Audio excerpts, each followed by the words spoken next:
The much awaited, highly anticipated movie of not only 2026 but also of Bollywood, Dhurandhar the Revenge finally hits the big screens within the span of just 3 months of its first part.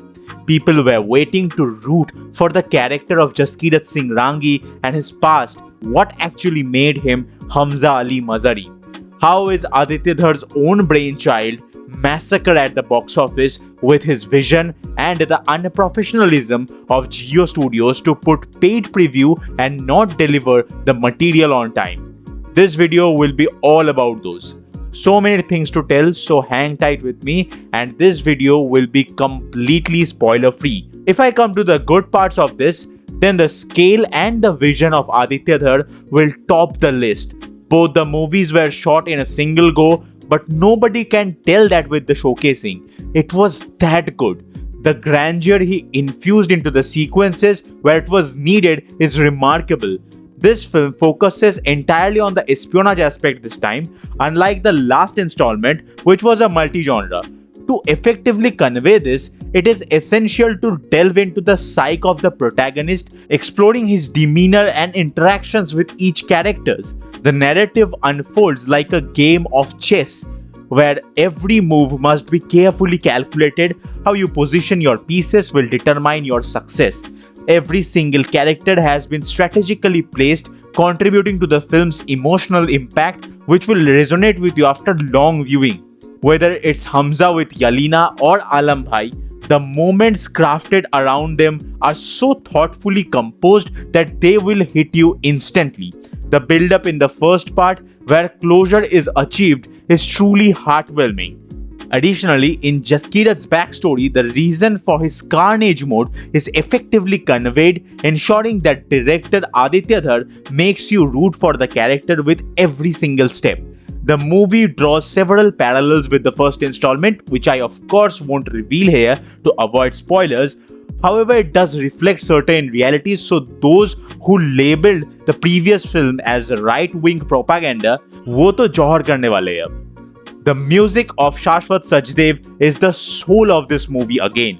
Every single piece is designed so well and embedded in the situations. I mean, the lyrics were so apt that they were putting an extra edge on the ongoing scene on the big screen. Apart from the 6 released songs, the usage of retro songs amalgamated with the EDM and also the other international songs, those were literally creating the cheering moments. But I have to say that the Flipparachi song will remain the goated one. अचानक रहमान भाई की याद आ गई. Here, the action set pieces were designed beautifully. No matter if it were hand-to-hand or tactile combat, this movie maintained the groundedness of the approach. At many scenes, the clear inspirations of Quentin Tarantino will be visible. Actually, there is a scene homaging Kill Bill Volume 1, the famous hospital scene. Aditya Dhar replicated the same here. Now the casting by Mukesh Chhabra, एक national award तो पक्का है भाई का. ढूंढ ढूंढ के जो कैरेक्टर में फिट किया गया है ना भाई साहब.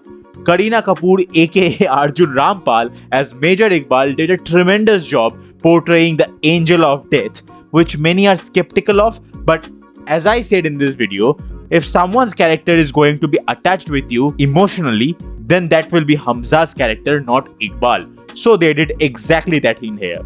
There is a soft side of Iqbal, but it wasn't emphasized much, which is good because it allows for a stronger focus on his evil nature. The conclusion of his character arc is perhaps the most satisfying moment I have ever experienced in a mainstream cinema. And now, the actor Ranveer Singh. The generational performance he did pull off as Hamza or Jaskirat. He leaves literally no stone unturned to showcase himself as a great performer. His character was written in such a way that the circumstances will break him multiple times and yet they can't demolish him. His breakdowns at multiple instances scream the psychology of a spy, and this movie is filled with all of these. What an outstanding performer he is. There shouldn't be any room for doubt about this. Now the movie falters due to its hurried pace at post-production.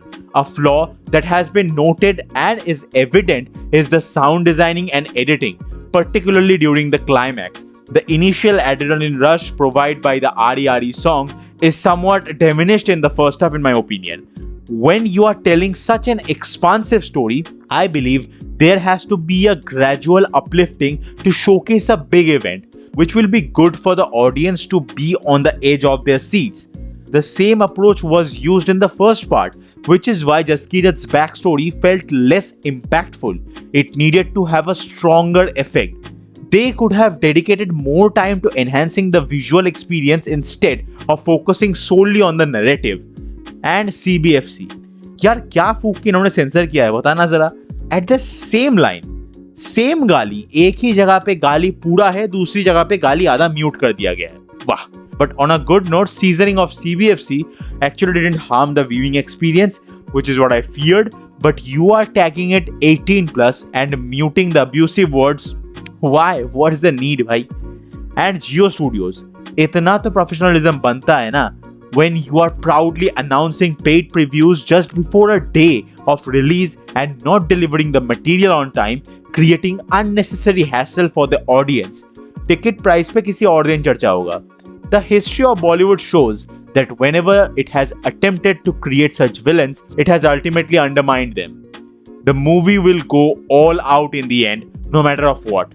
A clear blockbuster is on the way, featuring twists and turns that no one could have predicted in their video essays.